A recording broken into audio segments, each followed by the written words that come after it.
అలాగే తమ్మినేని సీతారాం గారు మాట్లాడుతూ కూటమి అధికారంలోకి రాగానే వాలంటీర్లకు 10,000 ఇస్తాము, మరి ఇప్పుడేమో కోట్ల పెట్టి సచివాలయాలు కట్టాము, వాలంటీర్ల వ్యవస్థ ఏమీ లేవు, మరి దీనికి డిప్యూటీ సీఎం పవన్ కళ్యాణ్ గారు సీఎం చంద్రబాబు గారు సమాధానం చెప్పాలని కామెంట్.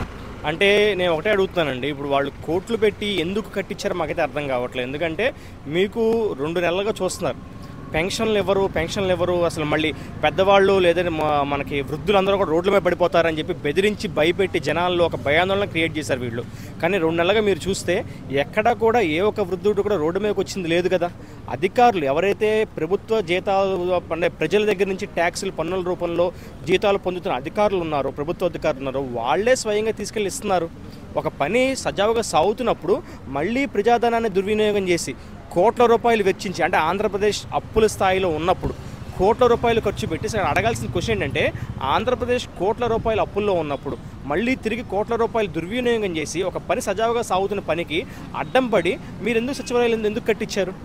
ఇప్పుడు ఏం చేస్తాం ఎలా చేస్తాం విషయం పక్కన పెడితే అసలు మీరు ఎందుకు కట్టించారు? పని జరుగుతుంది కదా, ఇక్కడ జరిగే పనికి అడ్డుపడి మరి ఆ కోట్ల రూపాయలు బిల్డింగ్లు ఎవరి ద్వారా కట్టించారు, కాంట్రాక్టర్లు ఎవరు, ఆ కట్టించిన బిల్డింగ్లు ఎంత పటిష్టంగా ఉన్నాయి, పడిపోయే స్థితికి ఆల్రెడీ వచ్చినాయి కొన్ని చోట్ల, నాసిరకం బిల్డింగ్లు కట్టి మీ జేబులు మీరు నింపుకొని దీని మీద ఎంక్వైరీ చేయాలని నేను కోరుతున్నాను.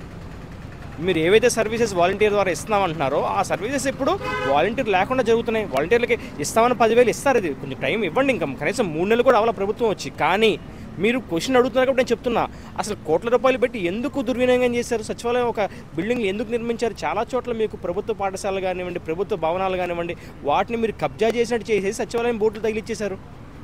మీరు చేసిన తప్పు ముందుగా సచివాలయం ఎక్కడైతే నిర్మాణాలు జరిగినాయో ఆ కాంట్రాక్టర్లు ఎవరో వాళ్ళ మీద ఎంక్వైరీ చేయాలి నేను ప్రభుత్వాన్ని కోరుతున్నాను. ఎందుకంటే మీరు చెప్పిన మాటే కాబట్టి, కోట్లు పెట్టి కట్టామని చెప్పి అంటున్నారు కాబట్టి, ఎవరి కోట్లు ఎక్కడి నుంచి వచ్చినాయి, అది ప్రజల డబ్బులా కాదా, దాన్ని ఎలా దుర్వినియోగం చేస్తే దాని మీద ఎంక్వైరీ చేయాలి నేను ఇప్పుడు కోరుతున్నాను మీరు ఇచ్చిన మాట ద్వారానే.